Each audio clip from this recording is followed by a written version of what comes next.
Olá, eu vou começar o vídeo de hoje agradecendo pela sorte que eu tenho da minha esposa Natália ter me escolhido para compartilhar a vida com ela. Eu te amo muito, meu amor. Eu quis começar falando da minha esposa porque ela está temporariamente trabalhando na escala 6 por 1. Ela é médica e, além do trabalho recorrente de segunda a sexta, ela está provisoriamente trabalhando num plantão nos fins de semana. Isso significa que ela tem menos tempo para descansar, menos tempo para brincar com o nosso filho, menos tempo para se divertir com a família e com os amigos, enfim, menos tempo para viver.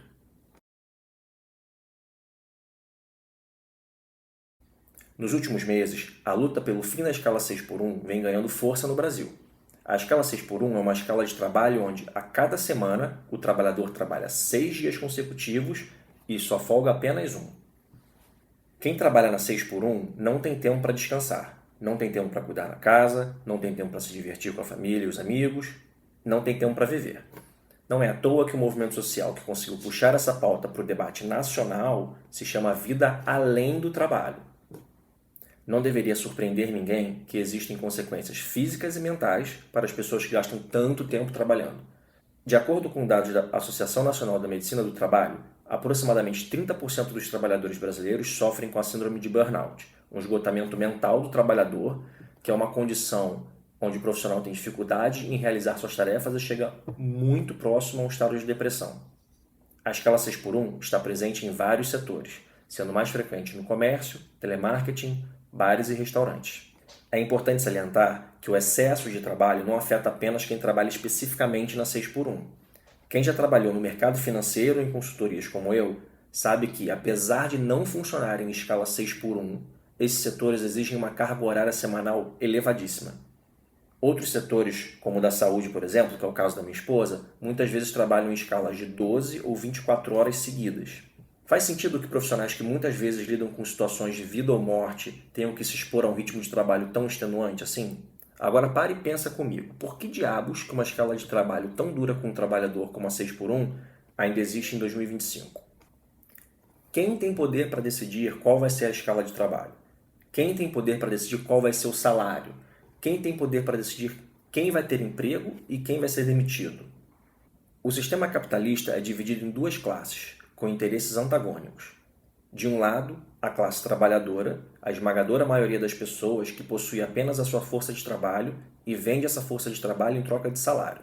Quanto maior o salário, melhores as condições de trabalho, mais autonomia para decidir onde trabalhar, no que trabalhar, por quanto tempo trabalhar, etc., melhor para a classe trabalhadora. Do outro lado, a burguesia, um grupo muito pequeno de pessoas que detém a propriedade privada, que é dono dos meios de produção. Como a dinâmica do capital é de uma busca infinita por crescimento e o retorno sobre o capital investido é um dos pilares para a valorização do capital, é do interesse da burguesia que o salário dos trabalhadores seja o menor possível, que os trabalhadores trabalhem o máximo de tempo possível, nas mínimas condições aceitáveis e com o mínimo de autonomia possível. Pode parecer duro ou exagerado, mas veja, seu salário é um custo para a empresa, então quanto menor o salário, maior será o lucro. Se em 8 horas você produz uma quantidade X, mas em 12 horas consegue produzir mais do que X, é do interesse do dono da empresa que você trabalhe 12 e não 8. Da mesma forma, se você consegue produzir em 5 dias uma quantidade X e em 6 dias na semana uma quantidade maior do que X, com o mesmo salário, é do interesse dele que você trabalhe 6 e não 5 dias por semana.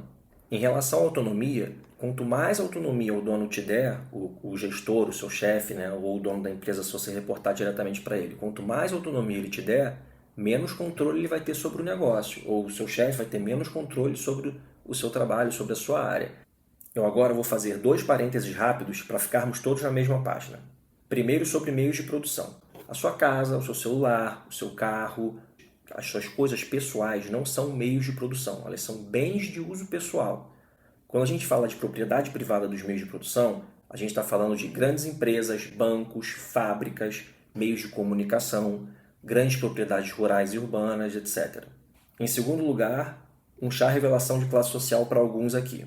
Mesmo que você seja dono de um pequeno negócio, tipo uma padaria ou uma loja, ou se você ganha um salário altíssimo num banco de investimento ou como cirurgião, por exemplo, você não é dono dos meios de produção. Você não tem poder econômico para influenciar a economia nem a política no sistema capitalista. portanto você também é da classe trabalhadora. Voltando. Essas longas e cansativas escalas de trabalho são consequências do sistema capitalista, que vigora hoje no Brasil e em boa parte do mundo. E quando a classe trabalhadora tenta se organizar para lutar por melhores condições de trabalho, enquanto os gestores do sistema se mobilizam para tentar travar qualquer avanço dos trabalhadores, vai ficando cada vez mais aparente a famosa luta de classes. Independente se você é de direita ou de esquerda, é muito provável que esteja frustrado com os muitos problemas sociais e a falta de resposta do Estado. A gente não pode ser ingênuo a ponto de achar que a burguesia, a elite econômica, iria construir um sistema político que não priorizasse os interesses dela. Se o sistema econômico e os políticos atuais não atendem os interesses da classe trabalhadora, que é a esmagadora maioria da população, é preciso superar esse sistema. Nós, individualmente, não temos o poder para mudar esses grandes problemas estruturais, mas a classe trabalhadora unida e organizada pode vencer qualquer desafio. Você pode contribuir de várias formas. Pode se informar melhor sobre a escala 6 por 1 e os outros muitos problemas que afetam a nossa sociedade. Pode ajudar outras pessoas a entenderem que elas fazem parte da classe trabalhadora e que seus interesses são antagônicos aos da burguesia. Pode curtir e comentar nesse vídeo para que o algoritmo entregue essa análise para mais pessoas. Mas a melhor forma de contribuir para uma mudança que finalmente nos coloque no controle das coisas que afetam as nossas vidas é, sem dúvida, nos organizarmos politicamente. Pode ser num movimento social, num sindicato ou, de preferência, num partido político que não deixa margem para dúvidas, que está na luta para superar o capitalismo, esse sistema que nos oprime, que oprime a classe trabalhadora. Nós fomos bombardeados por propaganda anticomunista a vida toda. Isso faz com que a gente, o povo trabalhador, muitas vezes defenda um sistema econômico que nos oprime e políticas que não são do nosso interesse.